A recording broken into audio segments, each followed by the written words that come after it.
Okay, so now we move on to the personality factors. Okay, so the floor is yours.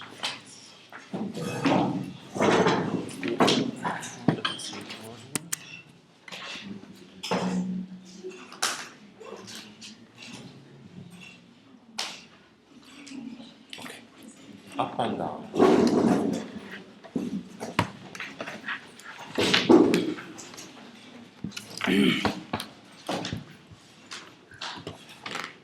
Okay, good morning, everybody. So, as we have seen, we saw that research in second language acquisition knows many shifts through history. So, from behaviorist theory of learning, which is learning as an observable behavior, to the cognitive theory of learning, which focuses more on the mental processes which undermine learning. And today's presentation represents another trend in second language acquisition research, which focuses on the affective domain of the learner. So this presentation is going to be presented by Mustafa Al-Markili, me, Ibrahim Isgar, and Ikram Aitidra. And the outline goes like this. First, we are going to tackle the affective domain and affective factors in second language acquisition, motivation, the neurobiological of affect, and personality types and language acquisition. So let's start with introduction. So this chapter, chapter 6 and chapter 7 deals with two aspects of the affective domain of second language acquisition. So the chapter 6 deals with the intrinsic side of the affectivity or the emotional sides that undergo second language acquisition. Personality factors within a person that contribute in some way to the success of language learning. And the next chapter we are going to see next week, inshallah, deals with the extrinsic side of affectivity, social cultural variables that emerge as the second language learner brings not just two language into contact, but two cultures. But our focus is in the first chapter. So a careful, systematic study of the role of personality in second language acquisition has led to great understanding of the language learning process and to improve language teaching designs. So as I have been said, is that there is a new trend in research which put emphasis on the emotional sides of the process of second language acquisition. So, We have started in this chapter that you just finished, and this chapter you're going to present in the next chapter, in order to help and facilitate and make the learning and teaching processes easier, successful. To understand these things helps. So let's start with the affective domain. So affect refers to emotion or feeling. And in your opinion, the affective domain is, can anyone? The affective domain reflects what? Refers to what? Yes, Khadija? The area of research dealing with those emotions. Yes. Yes. Affective or affection has also to do with the attitude of a person toward a group of language or a languages. Yes, actually there are many factors which govern this. So it is simply the emotional side of human behavior, and it may be juxtaposed to the cognitive side. So you have the brain, the cognitive, etc., nerves, and so on. And then you have the other aspect of the human being, which is also very important. Is this emotions, okay? And maybe it's one of the main, complicated sides in the human being behind all the problems that we witness in this world. Okay, is the emotional side of the human being.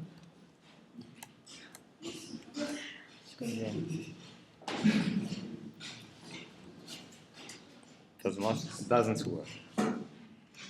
No, you just because sometimes you click, Yes. but not too quickly. Okay.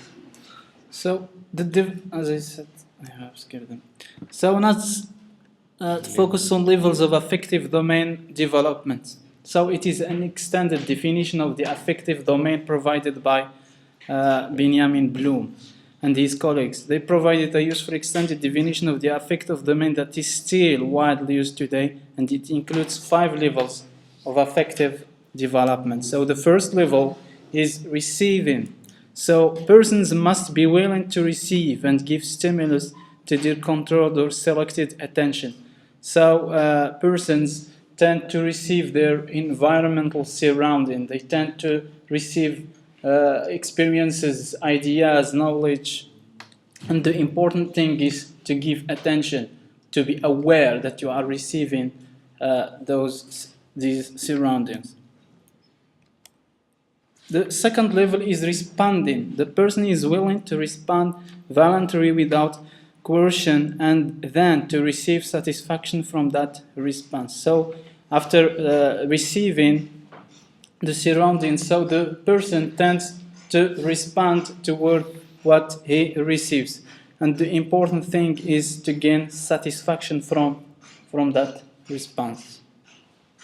The third level is valuing. So you tend to place worth on a thing, a behavior, or a person. And the fourth is organization of values into a system of beliefs, determining interrelationships among them, and establishing a hierarchy of values within the system. So you tend to organize those values internally. The fifth is value system. So it includes that individuals act consistently in accordance with the values. They have internalized and integrate beliefs, ideas, and attitudes into a total philosophy or world view. So you tend to construct a general philosophy, your general philosophy toward, or your general view toward the world. According to which you start working and start behaving. Yes. That system, philosophy, whatever. It is It is simply a process through which a person tries to discover and understands themselves more. So second language learners saw some implications of this affective domain. They should be receptive to those with whom they are communicating and to language itself, including the peers, students, the teacher, and also the language. They also need to be responsive to persons and the context of communication. And as I have already said, the important thing is to gain satisfactory from this response. And also willing and able to place a certain value on the communicative act of interpersonal exchange. Now, that's why can you go through this? Yeah, you can go and go up now. No.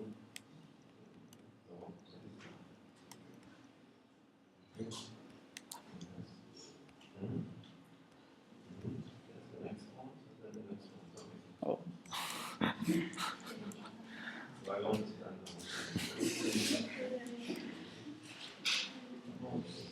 One, two, three. Now, for second language learners need to be receptive, responsive, etc. And if you look at the activities going on for teaching a foreign language, it's not always the teacher-student kind of interaction going on. Okay? There can be many times student-student interaction, right? Where group work, games, and so on and so forth. Why? In order to apply these principles, if you have just like teacher-student, you are not applying these principles, okay? If teachers are lecturing and then the students receiving, yeah, that's receiving, you're applying one aspect, but it's passive receiving, okay? But when you do it like in the form of student-student interaction and you diversify the types of classroom management techniques, you are doing like pair work, individual work, and then group work, and then presentations, and then reporting, and then gaming, and then so on and so forth, you are helping create an environment in which you help the students get integrated into applying these principles that normally take place outside. Okay? So they become receptive, they become responsive, and then you build the values, etc. Okay?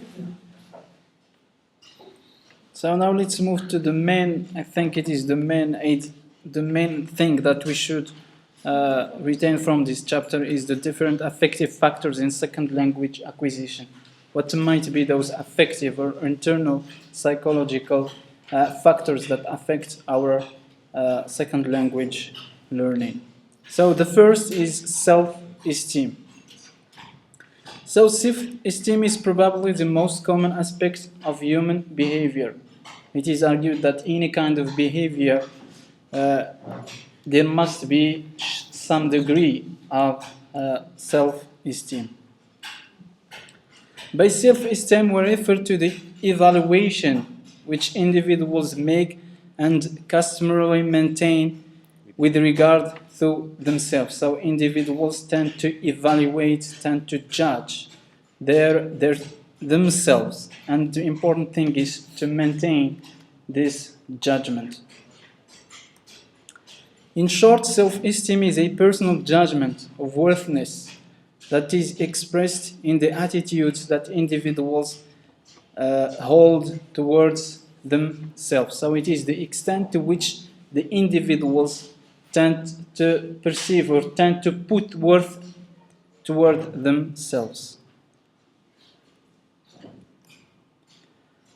It could easily be claimed that no successful cognitive or affective activity can be carried out without some degree of self-esteem, self-confidence, knowledge of yourself, and belief in your own capabilities for that activity. So, as I have already mentioned, so any human behavior includes some degree of self-esteem.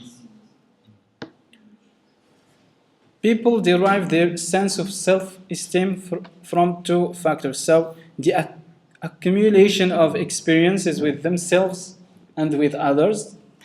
And the second is assessment. You tend to assess the external world around them. Levels of self-esteem. First one is general or global self-esteem. Is relatively stable in mature adult and is resistant to change except by active and extended therapy. Mature adult. So it is the general assessment one makes of one's own worth over time and across a number of situations. So you tend to, it's like a kind of summative assessment of your self-esteem through your whole life process, through different situations you tend to encounter. So based on this, you tend to construct a general assessment concerning your self-esteem. The second level is situational or specific self-esteem. It refers to one's self-appraisal in a particular life situation. So if the first is general, you tend to assess the different situations that you go through in your life. So this is just to assess a specific situation. For example, you tend to put worth on yourself concerning your performance in work or education or at home on specific situation. It's not general, okay? The third is, yes, it includes also this situational specific self-esteem includes discretely defined traits. So you tend to have some specific traits, for example, the intelligence, communicative ability, or athletic ability. And the third subcategory is personality traits like empathy or flexibility. So the third level, no?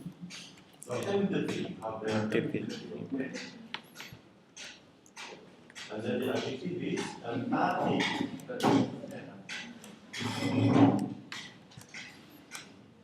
So It's clear this one, right? We're talking about two aspects of, okay, of the, let me say something about presenting. When you are presenting, you need to show that you, as a presenter, you are involved emotionally and so on in the presentation. Okay? And also, another thing you need to do when you are presenting or teaching in general is to establish that rapport with the people you are talking to. So when I'm talking a point, for example, on my colleague, this next time, and then I try to individualize my rapport with each one of you, it helps in the making the connection between you as a presenter and the student and the audience. Okay? It's very important. Go back to public speaking course. And then we can. So, first part is talks about general assessment of your self-esteem altogether. Okay? And then you can have some idea, you're okay, not okay, etc. And then you go to the different situations, complete, individual, particular situations, which can be related to context, work, education, home. It can be related to skills, like intelligence, communicative ability, athletic ability, etc. And then your personality, emotions and characteristics and skills as well, like empathy and flexibility. So in each part, you can build some kind of self-esteem towards yourself, okay? And you say that it's okay, yeah? Usually it's difficult to deal with the students who have the first type of self-esteem, which is general. So there are some students who are over self-confident. Yeah. So sometimes you have put in situations in which you really don't know how to deal with such students. Because they come to class with very high self-esteem. Although they are not able to understand, but they have put that idea of themselves. Yeah, this is true. So the third kind of self-esteem is task self-esteem. So it relates to particular task within specific situation. So we come across general to a specific situation and let's say a specific task within a situation. For example, in education, you tend to be for example, good in a specific subject. And you tend to put worth on yourself regarding this specific subject within the situation of education. So, for example, it may refer to one's self-evaluation of a particular aspect of second language acquisition process. For example, speaking or writing, a particular class in second language. Studies on self-esteem and second language acquisition. It's very important. Don't go back. And you can notice this among the students. And we teachers, we notice this among the students. We usually notice, for example, that the students have high self-esteem when speaking, when presenting. But when it comes to writing, it's a different story. So you can build on that, okay? You can give them presentations, but you shouldn't ignore the fact that they need to work on the writing, okay? In order to build that self-esteem, okay? So according to many studies, self-esteem is an important variable in second language acquisition. So there is a study by Adelaide Hayes, 1979, found that all three levels of self-esteem correlated positively with performance on an oral production task by American college students learning French as a foreign language with the highest correlation. Self-esteem. I just reshape that again.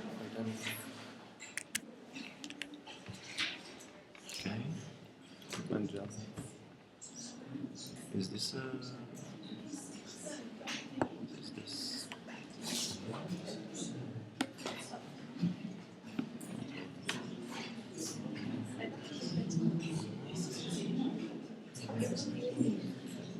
So there's no way of reshaping this, but what you can do is read from here, okay? So highest correlation task. Self-esteem and performance. Yeah, it's not well. Okay. Anyway, so you give us the idea. There's no way of shaping that, so you can. Okay. So the idea here is that performance in oral performance has to do with self-esteem. When there is oral performance, there is a kind of self-esteem. Yeah, it is due to the self-esteem. So you have the conclusion, according to many studies, self-esteem is an important variable in SLA. So this is the conclusion from this study, as an example. He also found that certain sections of a beginning college French course had better oral production and self-esteem scores than other section after only 8 weeks of instruction. So it's the same idea. So self-esteem has to do, it affects second language acquisition. These findings suggest that teachers really can have a positive and influential effect on both the linguistic performance and the emotional well-being of the students. So teachers are not just teaching the subject matter, so they should go beyond this by taking into consideration the affective side of their learners. Perhaps these teachers succeeded because they gave optimal attention to both linguistic goals and to the personhood of their students, as I have just said. So this is again, yesterday I talked about research and ideas for having topics for research. So you can see again, this is another example. Throughout this course, you have a number of topics you can choose from for research. And here is one other search. So yesterday we spoke about learning styles and student achievements. Okay. Now the same thing here, you can investigate the impact of self-esteem on students' achievements. Okay. And then how you can do that is simply going through these types of studies. You look for them. Okay. And then you read the investigations. Okay. How they conducted these studies, and then try to apply them. How? You can have the same thing I said yesterday. You are going to have a proficiency test, types of skills, and then administer the proficiency and then analyze that.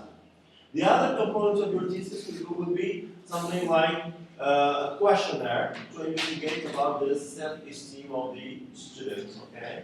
Like the type of questionnaire you have seen in the previous presentation. Now you administer that, then you get the results, and then you make a third part of your thesis where you investigate the correlations between the students' achievements and the answers, their answers for the questionnaire on self-esteem, on their self-esteem. Okay, this is another example. Another study is conducted by Watkins, Biggs, and Rigby, Broadkey, and Shore, and Gardner, and Lambert. So in their studies of success in language learning, they found that self-esteem appears to be an important variable in second language acquisition, particularly in view of cross-cultural factors of second language learning, as we are going to see in chapter. Yeah. Going to educational status, going to socioeconomic background, family, native language, so on. So the second variable concerning affective factors is the attribution theory and self-efficacy. Efficacy. So according to Bernard Werner, attribution theory focuses on how people explain the causes of their own success and failure. So they tend to attribute or they tend to explain their success or their failure to some kind of causes. Werner and others summarize these causes in 4 explanations under 2 categories.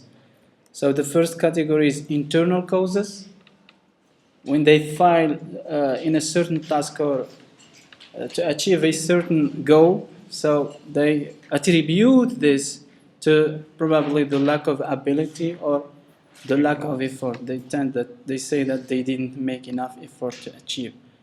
The second is external causes, task difficulty and lack. So when they fail to achieve, they attribute the failure to the difficulty of the task or bad luck. So thus failure to get high grade on a final exam in a language class might for some be judged to be a consequence of their poor ability or effort, and by others to difficulty of the exam, and perhaps others to just plain old bad luck. So what attribution theory has to do with self-efficacy is that, first let's define self-efficacy. So it is a feeling of being capable of carrying out a given task. And as we have seen in the first semester, in one of the lectures of Lieberman in educational psychology, for example, he tend to say that if I saw someone who is specialist in a certain domain and he fails to achieve his goals, so if I have a high self-efficacy, I will not say, for example, that, look, this man is specialized in this domain and he fails. So, me, I have no experience, so how I can succeed? So, you tend to have low self-efficacy, but if vice versa, you tend to have a high self-efficacy.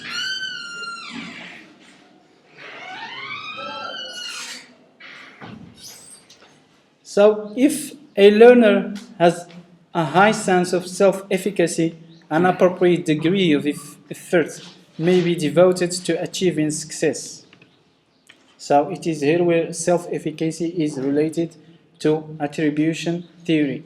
So if you have this high self-efficacy, when you find you do not tend to attribute this to the bad luck or the task is difficult, but you tend to relate this to yourself. You may say, I didn't make effort to, you have not this ability to achieve the goal. Also, it is stated that rarely would an excuse be made attributing the bad performance to something like bad luck, as I have just said. But a learner with low self-efficacy may quite easily attribute failure to external factors, which are the task difficulty or bad luck. That's why we are talking about attribution theory and self-efficacy. It goes together. Okay? Yes.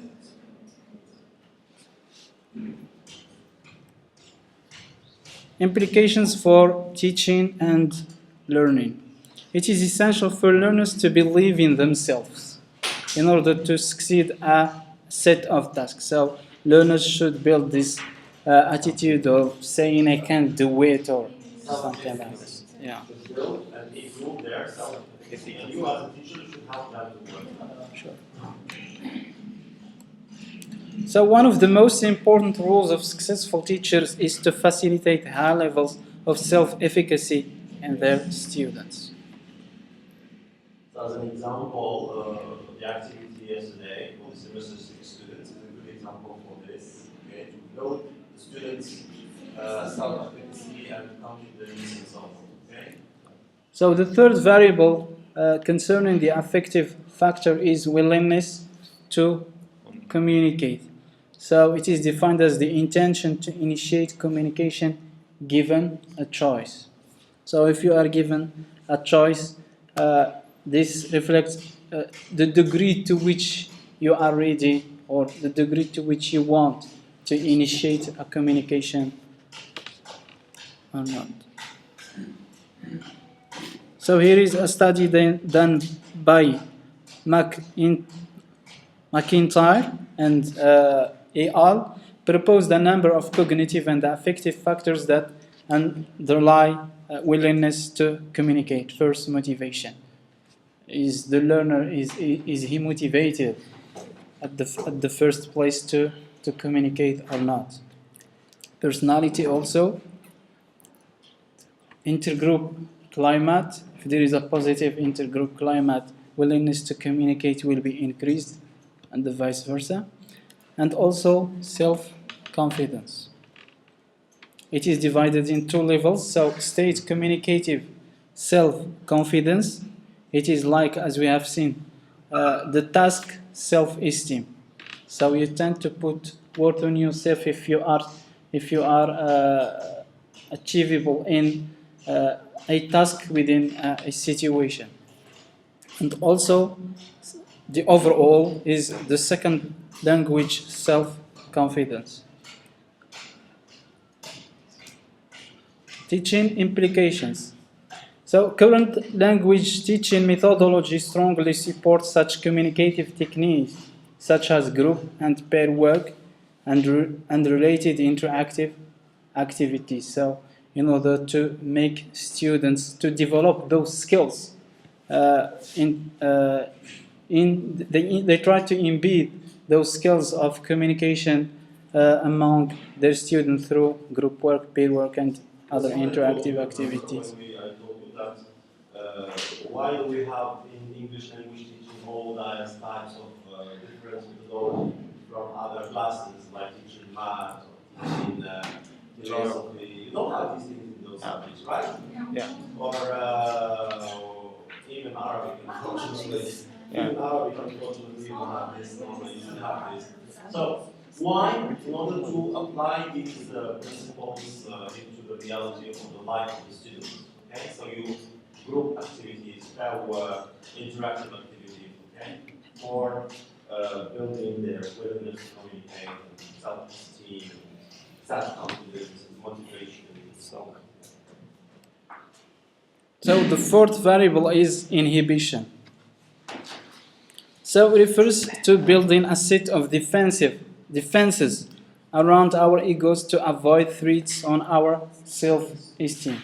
So sometimes we tend to mountain or to build blocks when we see that some threats tend to threaten our ego or our self. So inhibition is building those blocks.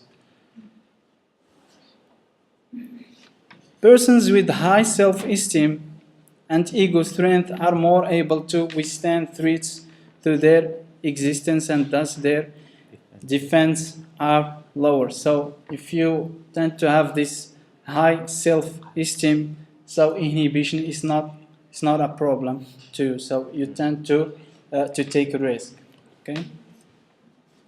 And inhibition is lower. Those with weaker self-esteem maintain walls of inhibition to protect what is self-perceived to be weak or fragile ego, or a lack of self-confidence in a situation or task. Yes, Sophia? Yeah, I spoke before the weaker self-esteem. I was just reformulating. Yes, thank you. Here is a study done by Guerra et al. 1918 found that the inhibitions, the defenses that we place between ourselves and others are important factors contributing to second language success. So teaching and learning implications. So mistakes generally can be viewed as threats to one's ego. So the student tend to see that when he made a mistakes, for example, it's a kind of threat because probably the classmates may laugh or something like that. So they tend to build those walls of inhibition. And therefore, they don't speak at all. Yes. Yeah. So avoid doing that, and to avoid hurting their egos, they just keep things and don't know what's going on. So why? Because they pose both internal and external threats. Internally, one's critical self and one's performance self can be in conflict. The learner performs something wrong and becomes critical of his or her own mistakes. So in order to avoid this self-critic, so they tend not to build those walls. And oh my God. External learners perceive others to be critical, so they fear to receive critiques from others.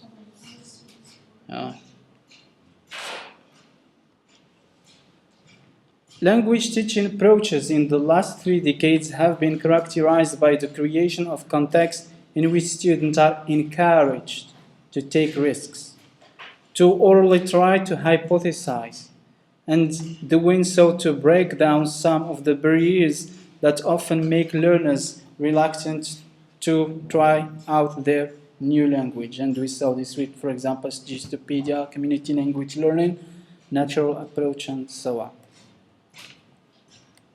So they tend to provide a comfortable, and a friendly climate for learning to take place. Children learning their first language and adults learning a second can really make progress only by learning from their mistakes. So it is the job of the teacher to inform students that making mistake is not a problem, in order to encourage those kind of students to be more engaged in the learning process. If we never ventured to speak a sentence until we were absolutely certain of its total correctness, we would likely never communicate productively at all. So teachers should convey this message and tell students they do not need wait until they provide a correct. So Yes, I know some students who are really good. Their English is good enough to produce good listening, etc. But still they are uncommunicative. And if you try to explain why are they acting that way, sometimes we think maybe they are making mistakes. No, we ask them to talk. We ask them to do, but your attitude is you can find one, two, so. you know, yesterday's presentation or lecture, and I'll give you an answer on that for this. Okay? What did we talk about yesterday? Learning styles, human left brain dominance. If you look at the characteristics in there, there's a right brain dominance characteristic. We talked about people who are introverts, not very social, not very communicative. It has to do with your learning styles, okay? But still, they are good. They are good, yes. When you are introvert, it doesn't mean you're going to be a bad student or you don't learn English well or any other language well, okay? It's simply an attitude that you have towards, speaking in public. Okay, so it's a personality learning style, okay? Personal learning style. Actually, it has been suggested that extrovert learners are good for learning languages, but research again suggests that the reality does not always support this reality, and grades. Most of the time, you find that introvert students are good in grades, especially when it comes to writing and so on, than the extrovert students. So this is the answer. So it has to do with their learning style and their I want to see that presentation. Yes. So the fifth affective variable that affects second language acquisition is risk-taking. Did that answer your question, okay, or I was just talking about Well, sorry, I'm going to talk one nice convincing, yes. No, just when it comes to learning style, So that's what you were saying, right? They are good. They learn, and they write well, their answers exactly good smart. yeah. But when it comes to the classroom setting, and then you are doing an oral communication, you tend to be quiet and not like it. That's what I mean. And especially when learning is really, really great. But you ask me, why don't you participate? It's great to say, okay, so say. But this is the answer. I tell you that this is the answer. It has to do with their personality and their learning style, and this is the reason. Okay? There are people that, outside, not only in class. Let's forget about class. If you go outside when you have guests, Yes. or ceremonies. And among you can notice that there are people who are really social, communicative, and they give you headache. Okay? But there are others who are exactly the opposite. Yeah, it has to do with, but they are good businessmen or whatever, okay? It has to do with their personality. Okay? Like Einstein and so on. Yeah. They weren't extroverted. That's another good example. Einstein was very bad. Okay? He But was introverted. it has to do with the personality. Okay? Yes. I think you said that we have seen this in cluster management. We must provide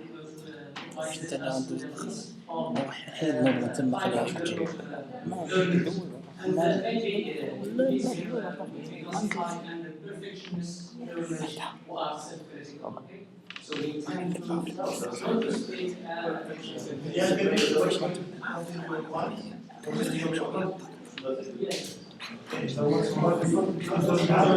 yes.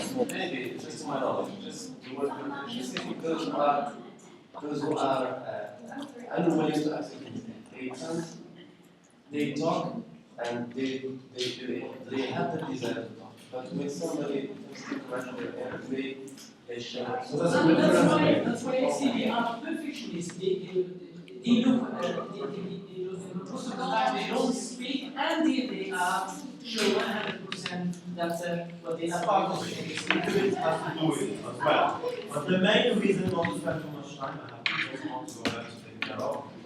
So it has to do with this a bit, but mainly it has to do with their personality and the style, type of person they are. Okay? And please, you go to the chapter we studied yesterday. You have a number of charts, tables, elaborating on these characteristics. Okay? Okay, so go ahead. So the fifth affective variable that affects second language acquisition is risk-taking or the ability to gamble. So the results are not important. The important thing is to take a risk. You don't pay attention, or you do not care about what may be the result. Be willing to try and take the risk of being wrong. So making errors or making mistakes is not important. Yes? Risk-taking is an important characteristic of successful learning of second language. But what fosters the fear of risk-taking?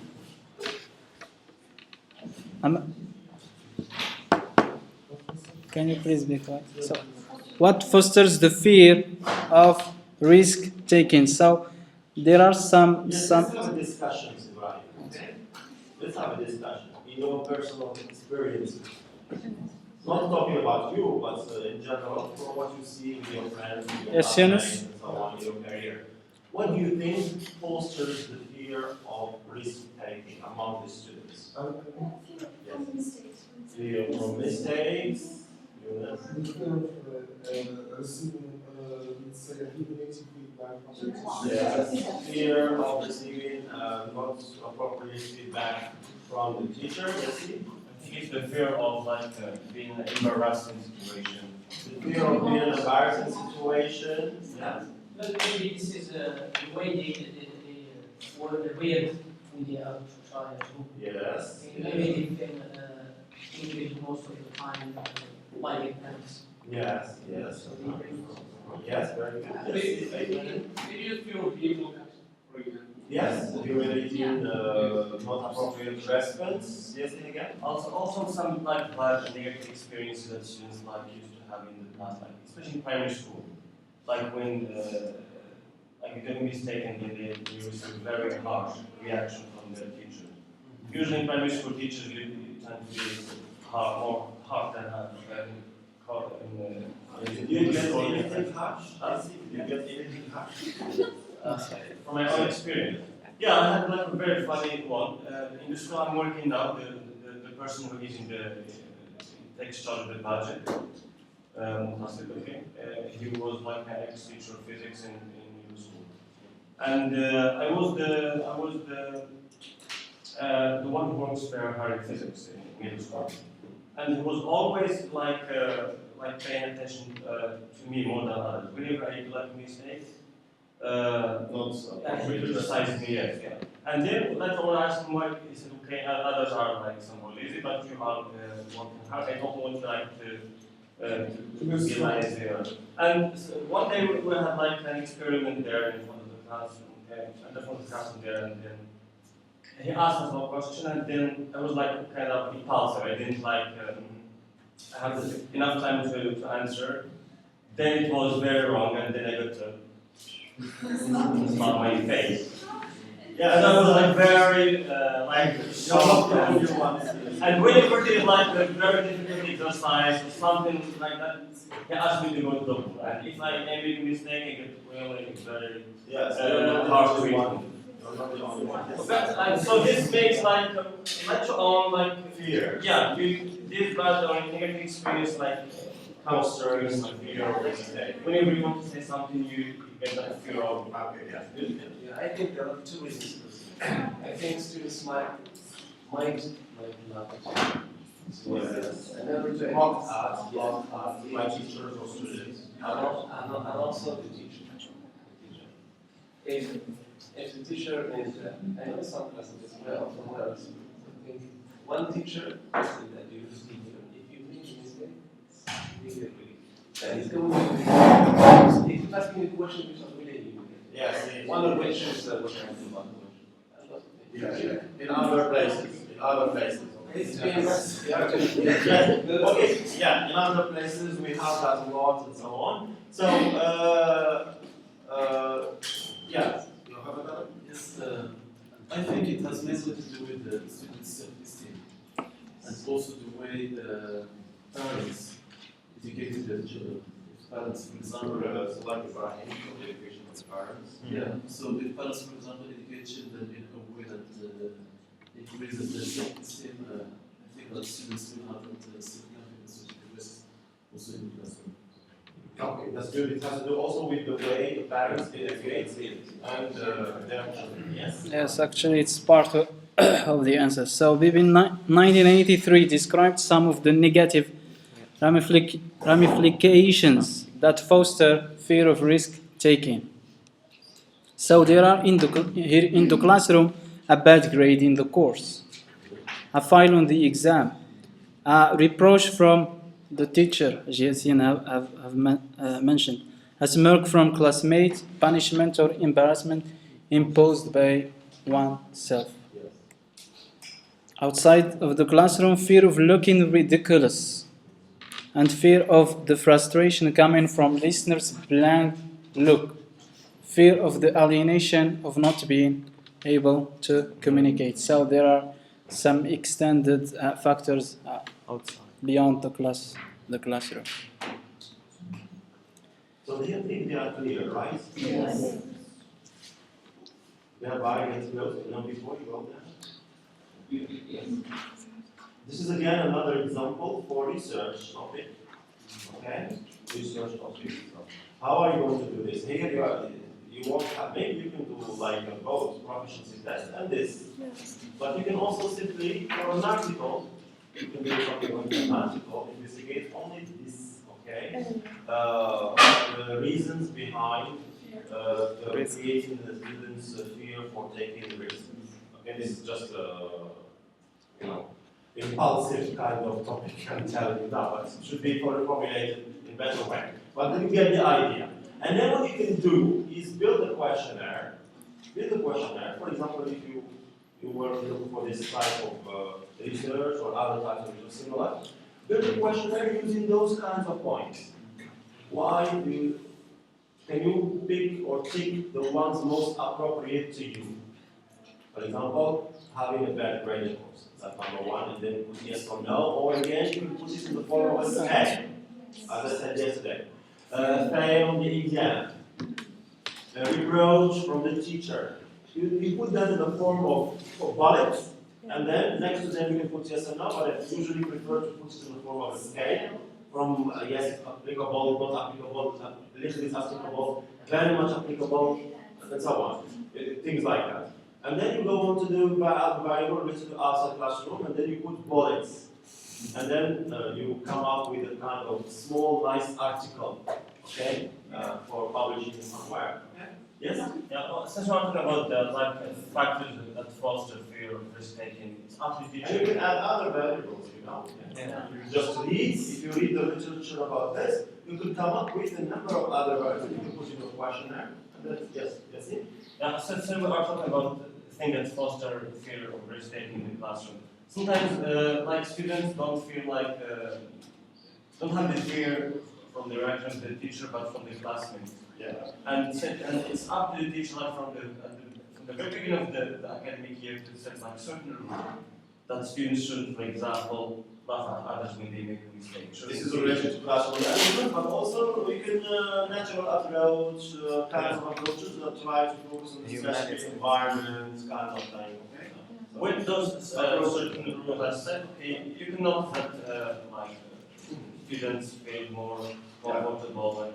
But preferable, you do that. Classroom management procedures. We're talking about procedures here for classroom management. The rules and procedures for establishing classroom management, and you can do that at the very beginning of your class. But more and better to do it like using these approaches and methods that try to create a kind of friendly, stress-free environment for the students. Okay, to avoid. This is much better. Okay, but both of them they have. Yes. So how can we resolve the problem? So according to Dufour, 1994, teachers need to establish an adequate, effective framework so that learners feel comfortable as they take their first public steps. So this is the stage which is very important, at the first public steps, because they affect what comes later on. In the strange world of foreign language. This is a stress-free environment, friendly environment, good atmosphere in the class. How could, yes? Go on, now, Brahim, go on. Yes, Yunus. Yeah, but for the first point that he has, I think it's how to avoid not resolve. Because it's avoiding and resolving at the same time. It's avoiding and resolving. Yeah, it's both of them. Avoid the very beginning you do that, but it's never 100%. It happens. Even if you do it, it can happen, and then it turns into resolving. So it's both of them.